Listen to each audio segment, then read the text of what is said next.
Man, it is way too hot out here. What have I got myself into? We got ourselves into a more quiet part of the neighborhood. Oh, I spoke too early. We got a truck coming. But who cares? We're in this together. I may not be alone out here. You know, I got the force. You know, I got my purpose with me. I got my motivation with me, along with me when I go running. It's what keeps me going. So, having that, I don't just feel like another guy on a run, just wandering aimlessly.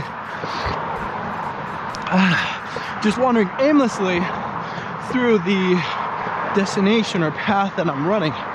So I have a clear objective in mind and a purpose. So with that, and yes, I might want to try to entertain a little bit, but ultimately that might be a little extra, a little side purpose. You know, make people laugh, put a smile on people's faces, make them hopefully have a brighter day. Because I far too often see people, they're sitting in their cars, they look all stressed out, they're having a long day, coming home from work, whatever they're doing, it really brightens my day when I'm able to brighten theirs, when I see the expression on their faces change. So even just like that guy was just driving normally and he felt the need to honk at this crazy guy, this lunatic, running and juggling. And then it's just something that I honestly live for. You know, this is one of the greatest feelings in the world, is, you know, hopefully to touch other people, you know, leave an impact on them.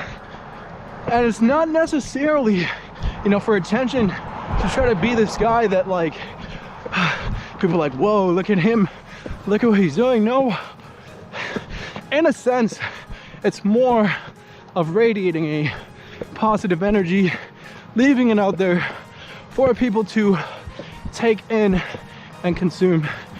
And hopefully it wipes out their negative energy and leaves a mark on them. You know, and hopefully too, you know, they might end up trying to do the same thing, trying to be a beam of positive energy. That's a philosophy of mine, is that I picture myself as a sun or a planet. You know, I radiate positive energy. That's what I'm trying to do. Wherever I go, wherever I land, you know, as I move around my orbit, or in this case the sun in the galaxy, or as other things orbit around me, or I encounter things, I am still there. I'm the sun. I radiate my energy. I light up things.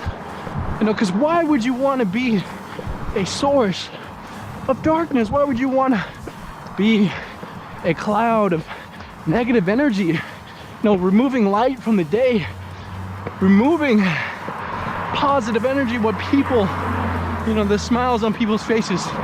No, man, you don't want to be that guy. You know, the one that you see over at the bar, the club, eyeballing everyone, trying to start a fight with everyone. That guy in that gym, wherever you may see, or that bully, whatever you may call it, that person that's trying to steal the light. So with that, that's one philosophy of mine. I'm the sun. I will be the sun. You know, of course, I am not nearly as powerful as the sun. I'm just another human being on this planet. I try to envision myself as that and try to perform the same role, or the concept of that role, as the sun, and emit that energy on people. And there have been times, you know, I love it when I run into a person, you know, with positive energy that in and of itself, they're a sun as well. They're a source of light. You know, when I encounter them, I look at them like, wow, you know, that person made me feel really good. That person brought a smile to my face based upon, you know, whether they complimented my shirt or my shoes. You know, I'm dressed in a nice suit, probably, you know, might get a compliment, you know, because you stick out. And just that little, you know, act of generosity, that kindness, whether it may be that compliment or holding the door for you, whatever it may be, that thing can mean a huge thing to a lot of people. I know to me, it's a big thing. I remember that. You know, as soon as it happened, I'm like, wow, man, that was awesome. You know, I really felt something, you know, whether it may be the love of that person or that simple act of that person taking time out of their day to simply acknowledge your presence and stop and, hey, and do a kind thing for you. So, you go. And before, you know, I'll admit, when I first started this, you know, I would get mad and annoyed. You know, why are all these people looking at me? I'd keep my head down. You know, I'd have this pissed off face. I'd try to focus on my run. You know, I get bothered by all these people or whoever, you know, I'd encounter, you know, giving me funny looks. Because it's not always positive. Sometimes it's negative. Sometimes people don't like it, what I'm doing out here. So when I encounter that, let's see, where was I? Oh yeah, hey. See, before, I'll tell you this, I would probably, there was a time where I would have ignored that. I would have just kept my head down and said, oh man, another guy, so annoying, whatever. You know, I just want to run. Why is it? You know, I'm having a rough day. You know, but no, you know, you can't. Whatever you're doing, you know, if you're at work, you're doing your thing, you're killing it, or you're at the gym, you know, and someone comes up to you and says, wow, man, you look big. How do you get like that? You know, do you have any workout tips? Or you're at work, you know, you're a financier or a doctor, and a younger person or someone below you or even above you comes up and asks you, wow, how do you do this? That's awesome. Or, you know, genuinely asks you for advice. You know, you give it to them. You don't act all, you know, high and bothered, you know, like, oh, who is this guy? No, you know, you can't. You gotta disconnect that ego from yourself. You gotta realize you're just another person, just like them. They're a person just like you. You know, with insecurities and fears and hopes and ambitions. So in that sense, they're just like you. Whether that person may have 100 times as much as money as you or accomplishments, or vice versa, we're all the same. We're all human beings. We're all out here, out on this planet, and reaping, you know, what's given to us before it's all gone, before this planet disappears, because it's not going to be around forever. I hate to break it to you, but everything you see out here, those trees over there, that car right there, it's limited. It's not going to be here forever. It's finite. So what that means is that you gotta enjoy it. You can't take it for granted. Even though it may feel, oftentimes, it might be everything. The moment might feel like it never ends. Oftentimes, a great example of that, in my opinion, is the idea of high school. When you're in high school, it might feel like everything. That first day, when you're all nervous and worried about what do I wear, who are my friends, who am I gonna talk with on the first day? If you're a guy, probably which girl am I gonna ask out there? Or a girl, which guy is gonna take me to the prom? Whatever it may be, in that sense, I might feel like everything, like it's so much, like that moment's never gonna end. But what you come to realize afterwards, and hopefully before or during, if you're in that time now, is that it's not forever. It's just a small snippet of your life. And that's one thing I learned from Kid Cudi's TED Talk over in Shaker Heights High School.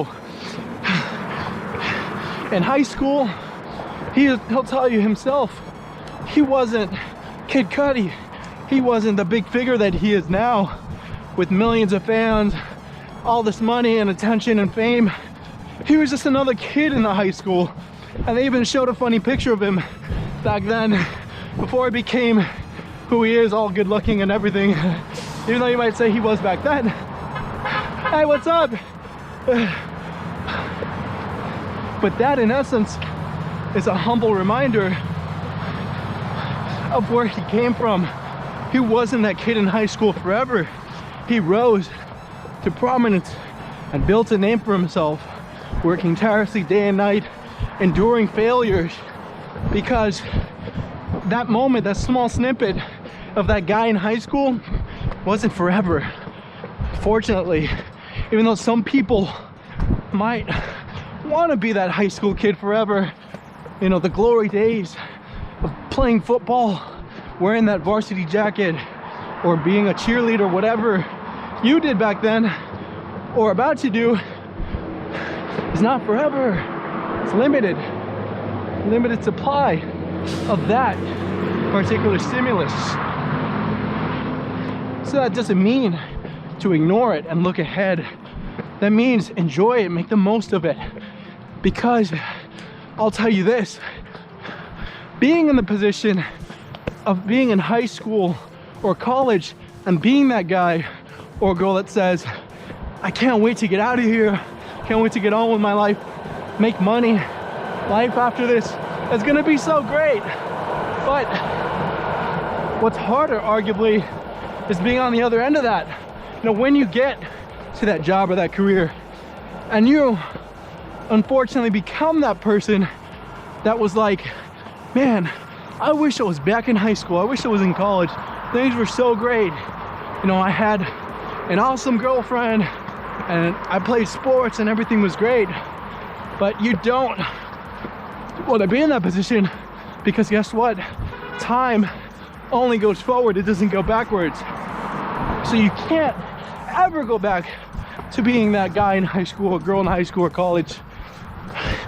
I mean, you could, but that would be kind of weird, you know, being a 30-year-old or 40-year-old trying to go back to high school wouldn't probably work out for you. So everything you'll start to realize has a time and a place. There's a time to be in high school, there's a time to be in college, even though you might say that you can go to college anytime, whatever, whenever you decide to do it. But the key message here is that, you know, it's not forever. It's only a small, as Kid Cudi says, of your life. Then it's gone. Then you can't go back. You can only reflect on what happened. You know, those funny stories I know you probably might have, but I have, of the food fights, the pranks, funny stuff that happened back then. But can you imagine that happening to you now in whatever field you are as a working professional? No, that's a previous part of your life. It was fun to do, but why would you stay in that mind space? Why would you keep wanting to do those things? Because inevitably you have to grow up and mature, and those things that you did before, they're no longer appropriate. You can't continue in those behaviors because you're a grown man, you're a grown woman, whatever you are. it's just not the right time to do that. So what you do is you learn from those experiences, and you grow and you get better and you become wise. You gain experience, you get that gray beard, whatever figurative thing you might suggest it as, you gain it. So you become better, hopefully not worse. You don't let it encompass you, encompass your mind and poison it, because that wouldn't be good. Whether it's good or bad things that you've done, you're gonna still learn from it and become a better person.